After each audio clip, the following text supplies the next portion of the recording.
기도하고 말씀 함께 나누겠습니다. 사랑의 하나님, 한 교회로 한 자리에 모여 말씀을 듣고 기도하고 찬양하게 하시니 감사합니다.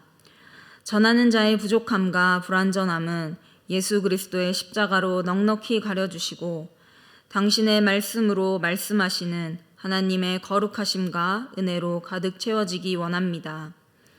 우리의 지혜 없음을 불쌍히 여기사 보혜사 성령 하나님 통하여서 예수 그리스도의 복음과 하나님 나라 바로 알게 하시기 원합니다. 거룩하신 우리 주 예수 그리스도 이름으로 기도합니다. 아멘. 네, 여러분, 이렇게 수요 예배 시간 함께 말씀을 나누게 되어 정말 반갑습니다. 혹시 지난 6월 5일이 주일이 무슨 날인지 알고 계시는 분 계실까요? 알고 계시는 분이 계시네요. 네. 부활절로부터 50일이 지난 성령 강림절이었습니다. 물론 이제 우리가 몸담고 있는 예장합동교단은 사순절이나 이 성령 강림절을 지키지는 않지만 이 성령 강림절이 있는 이 주간에 사도행전 2장 말씀을 우리가 함께 나누게 된다는 것이 참 재미있다, 신기하다 그런 생각이 들었습니다. 2000년 전에 예수님을 따르던 사도들과 그리고 120문도들은 오순절에도 함께 모여 기도하고 있었습니다. 그런데 이날이 오순절이라서 특별하게 모인 것은 아니었습니다. 앞선 1장에서 그들이 유하는 다락방으로 올라가 더불어 마음을 같이하여 오로지 기도에 힘썼다는 말씀이 있었는데요. 그 말씀대로 이들은 평소와 같이 기도하고 있었습니다. 그러니까 이 오순절 특별 기도회를 열었던 것은 아니라는 이야기입니다. 하지만 사도행전의 저자는 특별히 이날이 오순절이었다는 것을 강조합니다. 구약성경에 77절, 맥추절이라고 기록된 오순절은 유월절, 초막절과 함께 유대인의 3대 절기로 꼽히는 날입니다. 이날은 유월절로부터 50일째 되는 날이며 보리 수확의 첫 열매를 하나님께 드리는 날이었습니다. 수확의 시작을 의미하는 오순절은 처음 익은 열매를 드리는 날이라고 불리기도 했는데요.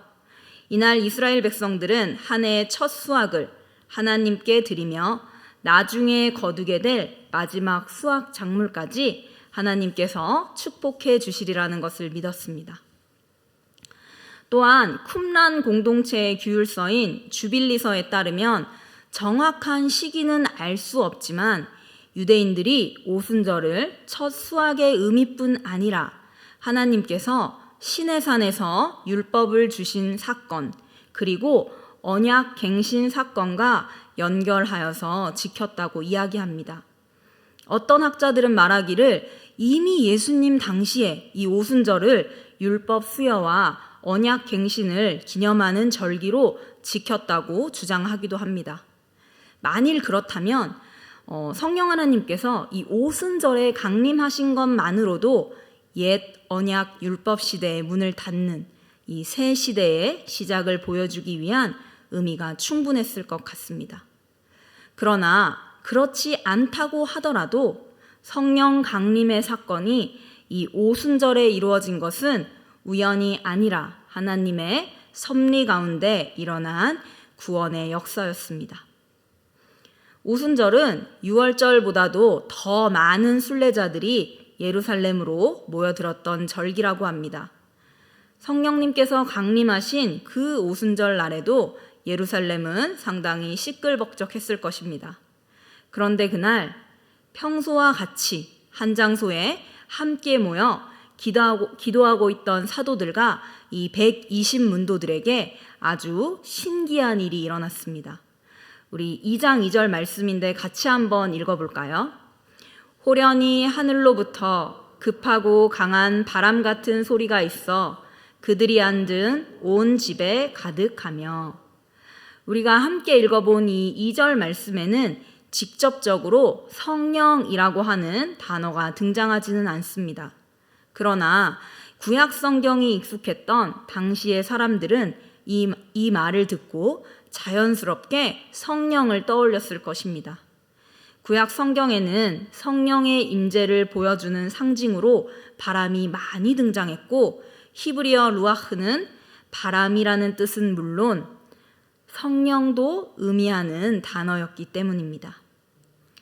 그리고 뒤이은 온 집에 가득했다는 표현 역시 직접적이지는 않지만 역대하 5장 13절 하반절의 말씀과 7장 상반절에 여호와의 전에 구름이 영광이 가득했다는 이 표현을 떠올리게 합니다.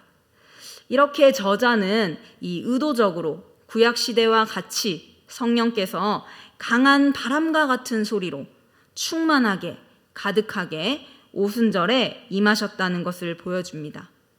그러나 구약시대와 같이 성령께서 성전이나 성막에 임하신 것은 아니었습니다. 그렇다면 이들이 함께 모인 이 마가의 다락방이 새로운 예루살렘 성전이 된 것일까요? 뒤이은 4절 말씀에 그들이 다 성령의 충만함을 받고 라는 구절은 오순절날 성령께서 하나님의 집으로 삼으신 것이 모여서 기도하는 이들이었다는 것을 보여줍니다. 구약시대의 하나님의 집은 성막과 성전이었습니다. 그러나 이제 성령께서는 예수님을 믿는 사람들, 그리고 그들로 구성된 교회를 하나님의 집으로 삼으신 것입니다. 그래서 사도 바울은 고린도후서 6장 16절에서 고린도 교회 성도들에게 이렇게 말합니다. 하나님의 성전과 우상이 어찌 일치가 되리요? 우리는 살아계신 하나님의 성전이라. 이와 같이 하나님께서 이르시되 내가 그들 가운데 거하며 두루 행하며 나는 그들의 하나님이 되고 그들은 나의 백성이 되리라. 그리고 에베소서에서도 하나님의 성전이 된 그리스도인들의 하나됨, 교회의 하나됨을 이야기하며 이렇게 말합니다. 에베소서 2장 말씀입니다. 그러므로 이제부터 너희는 외인도 아니요 나그네도 아니요 오직 성도들과 동일한 시민이요 하나님의 권속이라. 너희는 사도들과 선지자들의 터 위에 세우심을 입은 자라. 그리스도 예수께서 친히 모퉁이 돌이 되셨느니라. 그의 안에서 건물마다 서로 연결하여 주 안에서 성전이 되어가고 너희도 성령 안에서 하나님이 거하실 처소가 되기 위하여 그리스도 예수 안에서 함께 지어져 가느니라. 유대 정통가 그리고 구약에 능통했던 이 초대교회 성도들은 사도행전 2장의 말씀을 읽으며 구약시대의 성막과 성전에 하나님의 영광의 구름인 성령께서 가득하셨던 것처럼 이제는 하나님의 새 언약 백성인 우리들에게 성령께서 가득 차게 되었다는 것을 알게 되었습니다. 이렇게 오순절 성령 강림은 이전과는 완전히 다른 새 언약 백성의 시대가 시작되었다는 것을 보여줍니다. 이제 더 이상 성령께서 거하시는 집은 성막과 성전이 아닙니다. 성령이 거하시는 성전은 하나님의 언약 백성이 되었습니다. 창세기 1장에 하나님의 신이 수면에 운행하시며 창조의 질서를 이루신 것처럼 예수님께서 보내신 성령의 강력한 바람은 새 언약 백성의 질서를 만드셨습니다. 창세기 2장에 생명의 바람이신 성령께서 사람을 생명으로 만드신 것처럼 생명의 새 바람이신 성령께서 120문도를 하나님의 새 언약 백성으로 세우신 것입니다. 우리가 이 본문을 읽으면서 결코 잊어서는 안 되는 사실이 있습니다. 바로 다락방에 모였던 사람들 중 단 한 사람도 빠지지 않고 모두가 성령을 받았다는 것입니다. 2절과 4절에 그들이 온 집에 각 사람 위에 그들이 다 이러한 표현들은 모두가 성령을 받았다는 것을 굉장히 강조하기 위하여 의도적으로 사용된 단어입니다. 왜냐하면 여러분, 이전에는 성령의 임재가 모든 사람을 위한 것이 아니었기 때문입니다. 12명의 사도 그리고 120문도는 새 언약 백성의 전체를 대표합니다. 오순절에 이들 모두에게 성령께서 임하셨다는 것은 예수 그리스도를 영접하는 모든 신자들에게 성령께서 임하실 것이라는 것을 분명하게 보여줍니다. 성령께서 모든 신자 안에 내주하시는 완전히 새로운 복음의 시대가 열리게 된 것입니다. 옛 언약은 끝이 나고 새 언약, 복음의 시대가 시작되었다는 위대함과 중요함을 언급하고 있는 구절이 바로 마태복음 11장 11절인데요. 제가 한번 읽어드리도록 하겠습니다. 내가 진실로 너희에게 말하노니 여자가 낳은 자 중에 세례 요한보다 큰 이가 일어남이 없도다. 그러나 천국에서는 극히 작은 자라도 저보다 크니라. 위 본문은 천국에서 지극히 작은 자도 세례 요한보다 크다는 언급 때문에 많은 이단 단체들이 세례 요한이 천국에 들어가지 못했다. 세례 요한은 예수님을 배도했다. 이러한 근거 구절로 사용하기도 합니다. 하지만 이 본문은 그런 뜻이 아니라 복음의 중요성, 새로운 시대의 도래를 알리는 본문입니다. 예수님께서는 뒤이은 마태복음 9절에서 모든 선지자와 율법이 예언한 것이 요한까지이고 오리라 한 엘리야가 바로 이 사람이라고 말씀하십니다. 즉 세례 요한은 메시아의 길을 예비하는 사자, 구약 예언의 성취자, 구약을 대표하는 인물이라는 말씀입니다. 따라서 천국에서 지극히 작은 자라도 세례 요한보다 크다는 이 표현은 구약 성경 율법의 시대는 끝이 났다. 이제는 새로운 복음의 시대를 맞이하게 되었다. 신약 시대 인물들이 만나게 되는 이 하나님 나라의 위대함을 이야기하고 있는 본문입니다. 우리가 구약 성경을 읽다 보면 신기한 초자연적인 역사들을 많이 볼 수 있습니다. 아브라함과 이삭은 모리아 땅에서 여호와 이레의 역사를 경험하고 야곱은 하나님과 씨름하여 이스라엘이라는 이름을 받았으며 모세는 불타는 떨기나무와 마주하고 또 시내산에서 율법을 받습니다. 이 밖에도 참 많은 선지자, 왕, 제사장들이 하나님의 역사를 경험하고 직접 대화를 나누기까지도 합니다. 어릴 적 저는 구약 성경을 읽을 때마다 그리고 이 주일학교에서 이러한 이야기를 들을 때마다 이 사람들이 정말 부럽다는 생각을 했습니다. 제가 특히 부러워했던 것이 바로 이 사사 기드온의 이야기였는데요. 이 양털을 두고 2번이나 하나님께 간구했을 때 하나님께서 너무나 확실하게 초자연적인 역사로 이 기드온의 그 용기 없음을 응답하셔서 이 용기 있는 사사 기드온이 되게 하신 그 본문을 볼 때마다 정말 부럽고 저 또한 그런 체험이 있었으면 좋겠다 그런 생각을 했습니다. 저도 하나님과 대화해보고 싶었고 그렇게 된다면 내가 정말 확신에 차서 굉장히 멋진 신앙생활을 할 수 있을 것 같다는 생각을 하기도 했습니다. 그런데 우리 예수님께서 이 놀라운 역사를 경험한 구약시대의 모든 사람들보다 우리가 크다. 천국에서 극히 작은 자라도 그들보다 크다고 말씀하십니다.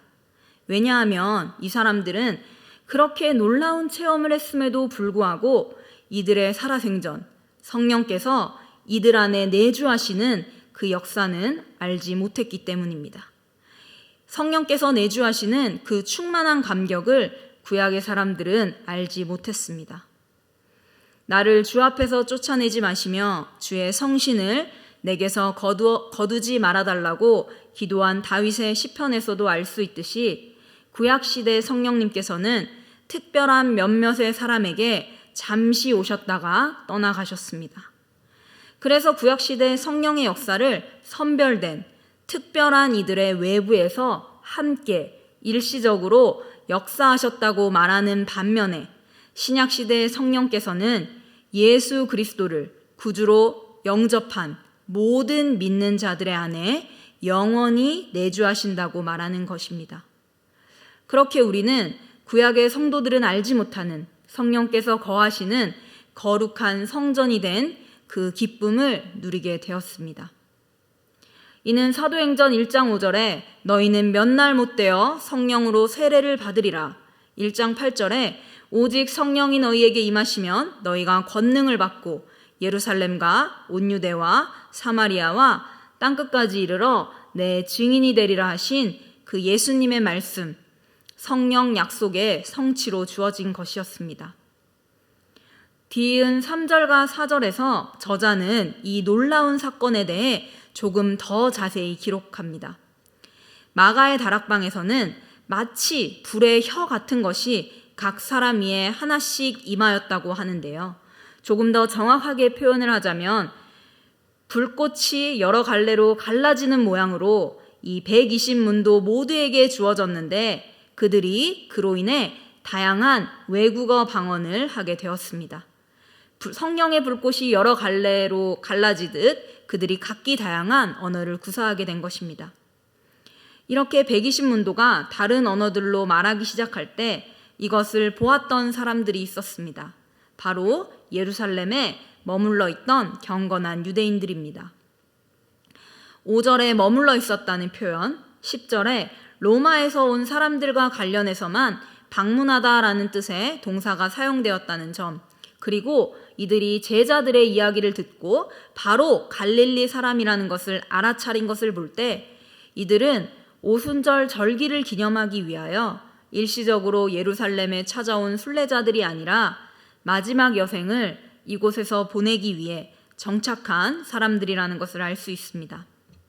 이들은 흩어진 유대인들의 대부분이 거주하고 있었던 지역으로부터 왔는데 저자는 의도적으로 각국에서 왔다라고 말합니다. 이 각국이라고 하는 단어는 누가복음 24장 47절에 모든 족속이라는 단어와 동일한 표현입니다.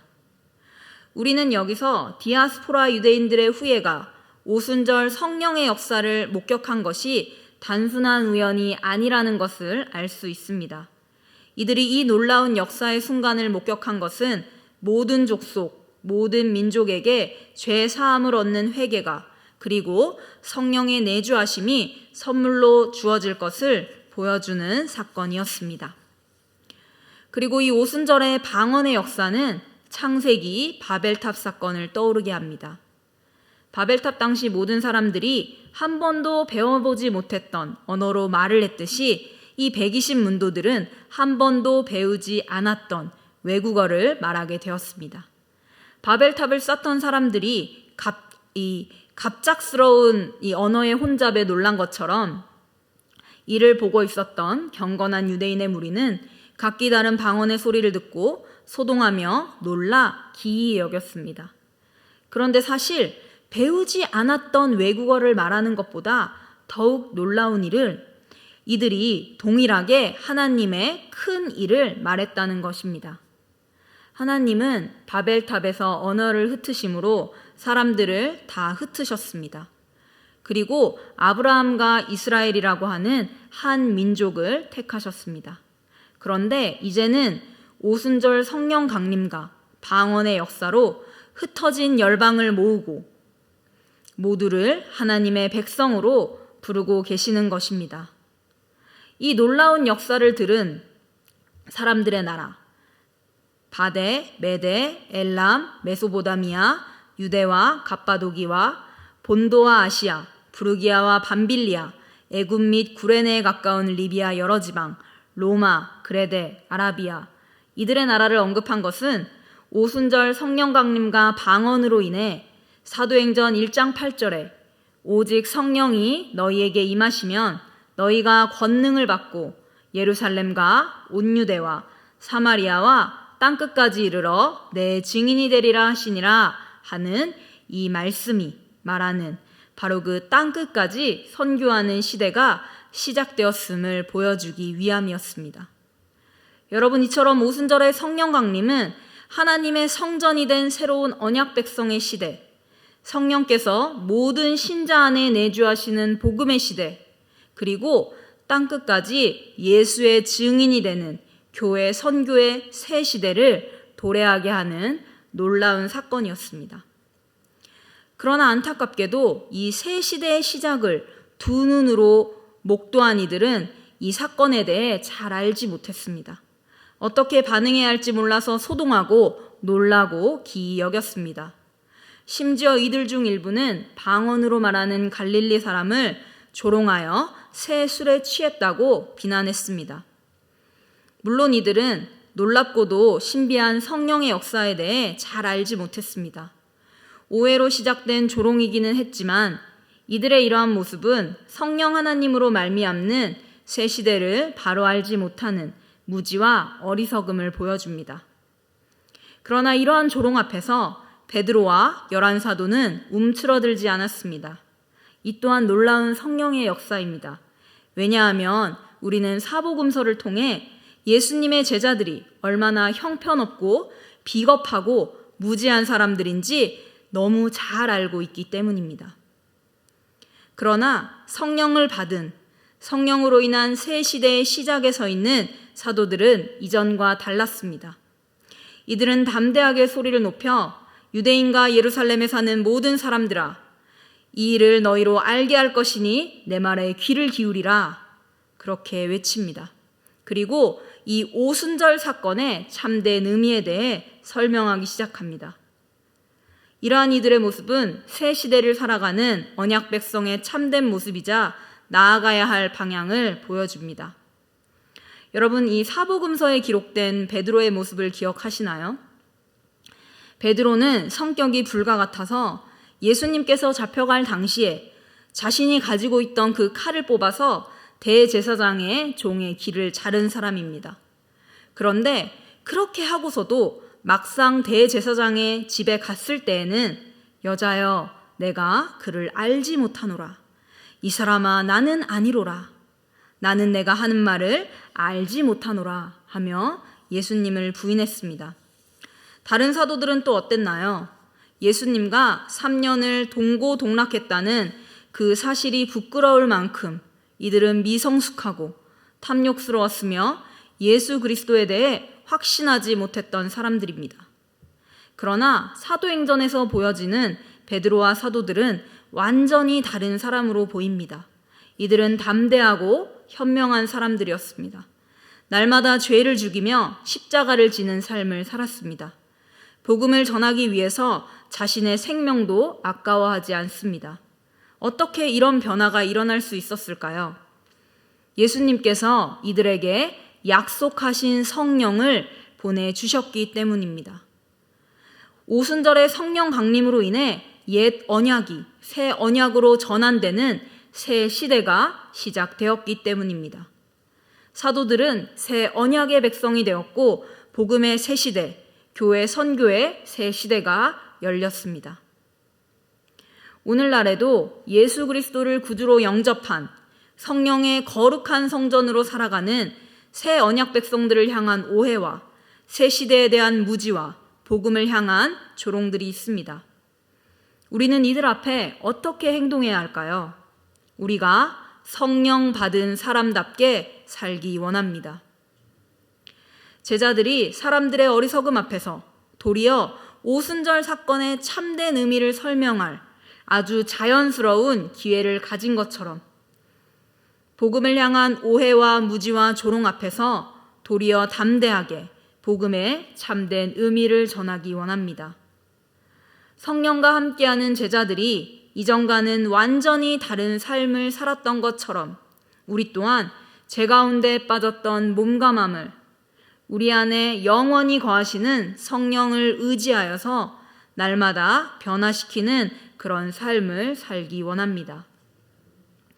오직 성령이 너희에게 임하시면 너희가 권능을 받고 예루살렘과 온 유대와 사마리아와 땅끝까지 이르러 내 증인이 되리라 하신 그 말씀이 성취된 새 시대를 살아가는 이들답게 우리가 예수 그리스도의 증인다운 삶을 살기를 간절히 원합니다. 기도로 오늘 말씀 마치도록 하겠습니다. 거룩하신 하나님 아버지 감사합니다. 아버지와 아들의 이름으로 오신 성령께서 우리 안에 내주하시는 새 시대를 살게 하시니 참 감사합니다. 여전히 죄 가운데 거하는 불완전한 우리의 마음 가운데 성령께서 내주하시는 은혜와 사랑을 바로 알기 원합니다. 이 성령의 역사로 성삼위 하나님과 하나 되는, 또한 함께 믿는 자들과 하나 되는 연합의 기쁨을 알기 원합니다. 성령의 도우심으로 날마다 죄를 죽이며 예수 닮아가기 원합니다. 우리가 성령 받은 자답게 예수 그리스도의 증인으로 살기 원합니다. 새 시대 새 언약 백성으로 살아갈 수 있도록 인도해 주시기 원합니다. 우리에게 보혜사 성령님 약속하시고 보내주신 성자 예수 그리스도의 이름으로 기도합니다. 아멘.